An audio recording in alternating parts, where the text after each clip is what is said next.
Vermont's independent Senator Bernie Sanders received $35,000 donations totaling $1.5 million for his campaign for the 2016 Democratic presidential nomination, in the first 24 hours following his announcement early Thursday morning. Sanders is expected to get most of his money from grassroots supporters, who share his feelings on big banks and what he calls out-of-control political spending. While $1.5 million is nothing to sneeze at, Sanders is competing in what is expected to be the most expensive U.S. presidential campaign ever, totaling upwards of $4 billion by some estimates.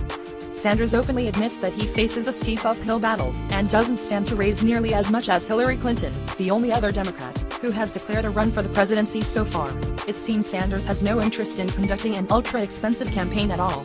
Sanders has made a name for himself, going after super PAC and the pools of wealthy donors that mainstream candidates draw their millions in donations from, saying, "It is vulgar to me that we're having a war of billionaires," and that he flat out would not support a super PAC that backed his bid for president, although some already have been founded.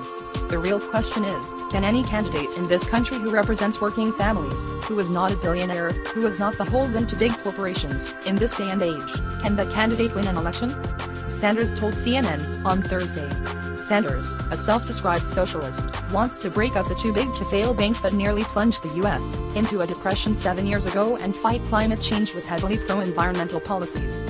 Sanders' base seems to be the left-wing contingent that made up the Occupy Wall Street movement of 2011. Senator Dick Durbin, DI-11, called Sanders the very definition of a liberal, but that might not be seen as a blessing among Democrats.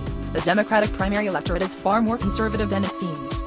That helped Bill Clinton secure his nomination in 1992, and will likely help his wife win the nomination next year, according to the New York Times.